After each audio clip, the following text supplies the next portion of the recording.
Hey everyone, it's Sharona from Pair Weights, and today I'm going to be reviewing Wandavision episode 8.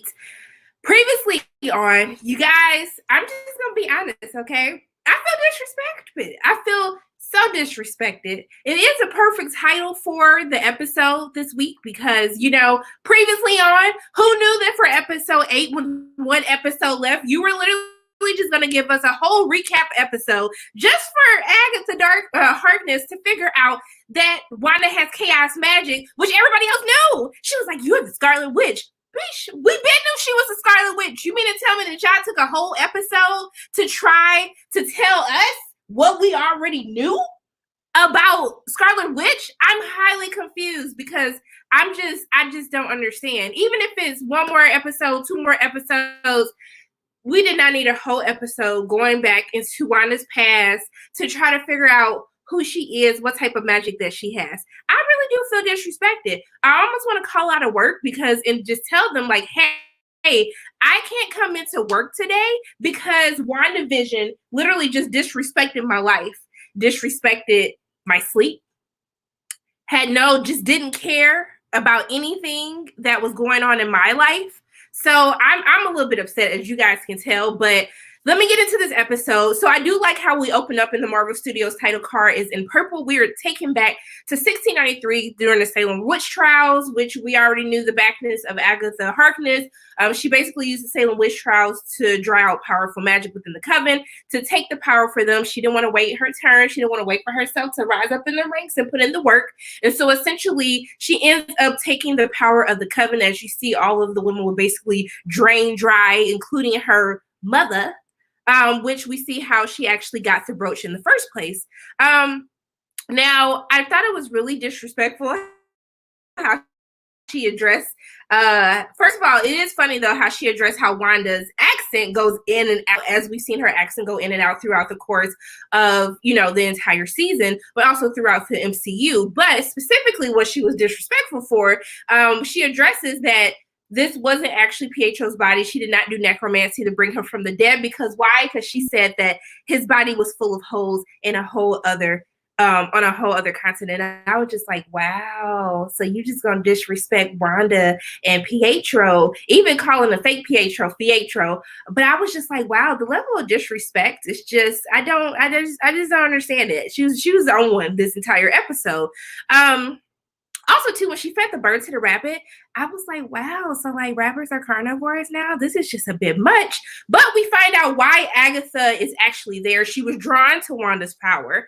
She sensed this great power. She wanted to figure out, how is she able to possess all of this? Something that took her years to be able to try to control and to be able to use and manifest her powers in the way that she saw fit.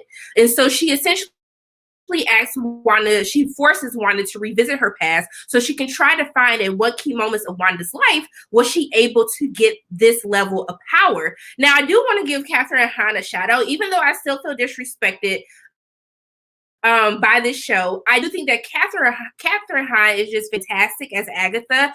I love the sass that she brings to the character, and I love seeing her on screen, and even how she uses power as well throughout the course of that. So I do say that Catherine Hahn is the only bright spot of this entire episode, but we go into her past and we get this beautiful explanation of why we were thrusted into this television series, this old 2 previous classic television sitcoms.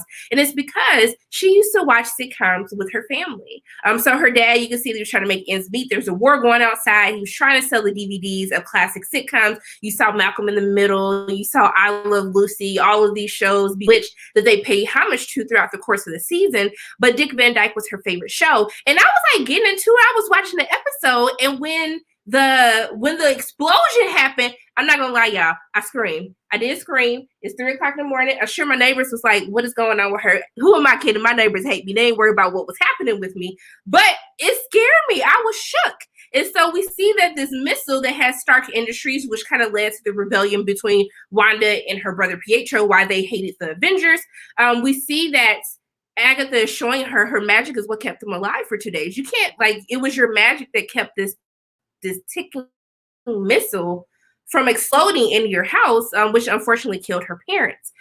So after that, we see that We go into when, Wanda and Pietro, they joined this rebellion with Hydra. Hydra was testing on them. We see the glimpse of Loki's scepter, which was the containment vessel that encompassed the Mind Stone. And we see that they bring her in contact with the Mind Stone. She's staring at it, and it turns from blue into yellow, which we saw on Vision's forehead. But we see this illusion of the Scarlet Witch, I guess, hinting us to where we got towards the end of the episode, where the power of the Mind Stone has fully become a piece of her. And we see later in the episode how she was able to bring this reincarnation, this alternate reality with Vision a part of it, back to life as well. So this is also too how her powers were amplified because of Hydra, because of the experimentation that was done in bringing her access to the Mind Stone. But we then go to see how Wanda actually got Vision back. However, I was right. Raggedy Hayward made all of that stuff up. So he ends up talking to Wanda, trying to console her. And then she sees that they're dismantling Vision's body. They're testing it. They're trying to figure out how to recreate it. And so she was like, I need to get a funeral. Let me get my man body back. What are you guys doing? And basically he was like, ma'am, if you're sitting up here thinking that I'm going to let you get $3 billion of vibranium technology back, sis, yeah, out your mind. But essentially, I thought that that's when Wanda was going to steal Vision's body. However, we see that when she gets back into the car, she didn't take Vision's body. So there's a piece of paper there sitting in the passenger seat. When she opens it up, we see that she drives into the town of Westview. And then that is how we get the explanation of how this town of Westview was actually being taken over, because Vision left this piece of paper, which is an outline, basically a blueprint of the house, and he said, where we'll grow old together. And I'm not gonna lie to y'all, if it wasn't the scene with her watching the Dick Van Dyke Show with her family and the bomb went off, I think that this one is when I shed a little thug tear, even though that's because I didn't know I was gonna be bamboozled, that this was a whole episode of just backstory. But I was just like, she don't deserve this. She don't deserve this. So we see that in her pain and her agony, this power comes out of her, chaos magic.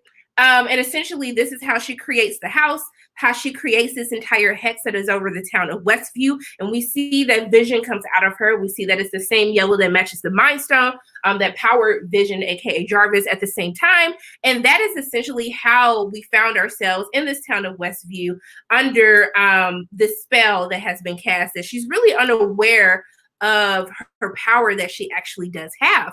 So we do see that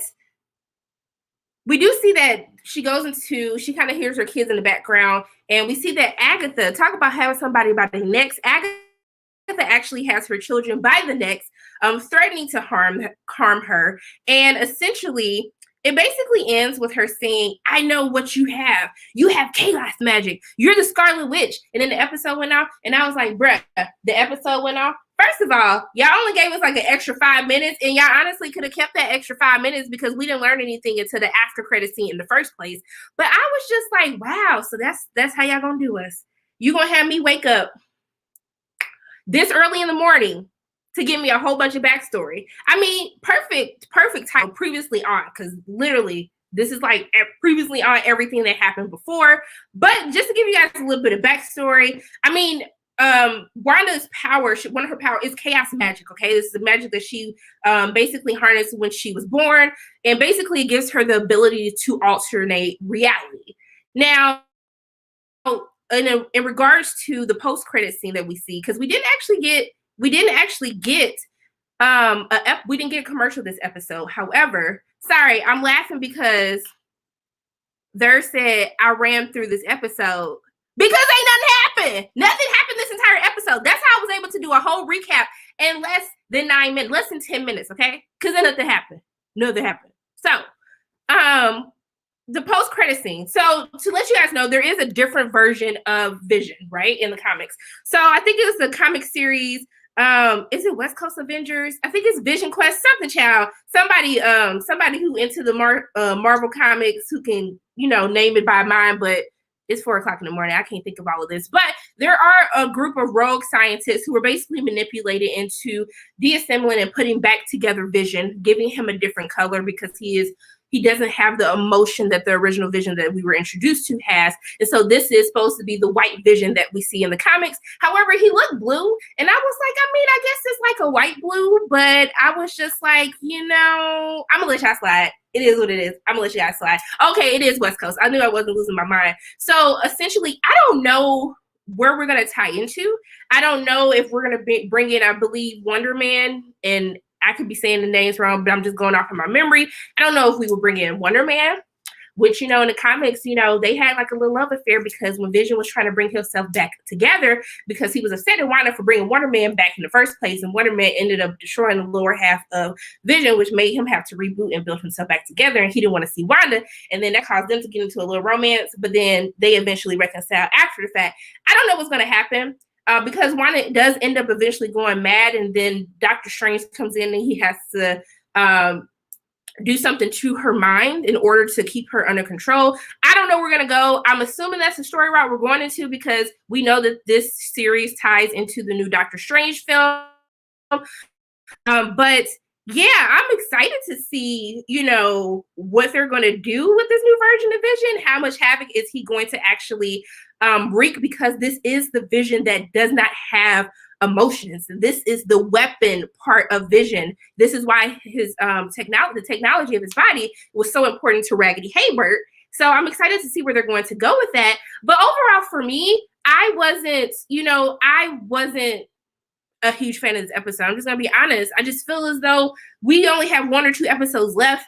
I just didn't think that we needed a full 35, 40 minutes of basically, hey, let me tell you what actually happened this entire episode. Even though you've been watching almost 6 to 8 hours of television at this point, let me show you what was happening the whole time. I just don't understand. I don't know how you guys feel. I see some people in the comment section saying that they actually love this episode. Some people saying that they absolutely hated this episode. But I don't know. I like the backstory into Pietro and Wanda's life. I thought it was very beautifully done, especially how it ties into the reference of the TV sitcoms throughout the course of the season. I feel like this is an episode we should have got a couple episodes back. I just feel as though we're past the recapping. We're past going into backstory, and we really just need to pick up the pace, especially if this is going to tie into other films. So I'm disappointed. Like I said in my title, I feel disrespected, hoodwinked, bamboozled by this episode. But I mean, we ain't got no choice. We only got 1 or 2 episodes left. We're going to have to keep watching.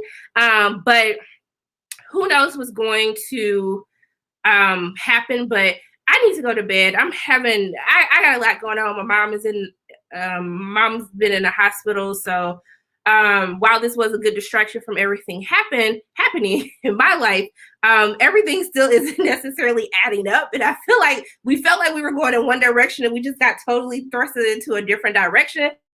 So I don't know what's going to happen, but yeah, those are pretty much my thoughts. I'm disrespected.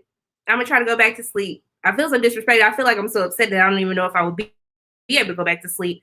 But yeah, I mean, share in the comment section. What do you guys think? Oh, also too, while y'all was sitting up there coming up with all these theories about who this delivery man is, he was just a regular person once again. And this is why I don't waste my time trying to come up with theories, trying to figure out crazy things on who characters could be. So yeah. Delivery man, nobody, just a regular person, just a regular PC delivery man. So I hope that you guys allow him to have the peace that he deserves and the healing that he deserves, once he is out from Agatha's control. So yeah, but I love you guys. I'm gonna go to bed. I got a lot going on, but I wanted to keep this short and sweet for you guys, and I will talk to you guys again next week. And I hope that you guys have a great weekend and protect your energy, protect your peace, and don't let nobody steal your joy. But those are my thoughts on WandaVision episode 8. Previously on, as always, my name is Sharana from Para Waits. And if you like what you saw today, make sure you hit the like button, hit subscribe, share this video with your friends. And I can't wait to talk to you guys again next week. But I love you guys 3000. And until I see you again, good night, everyone. Bye.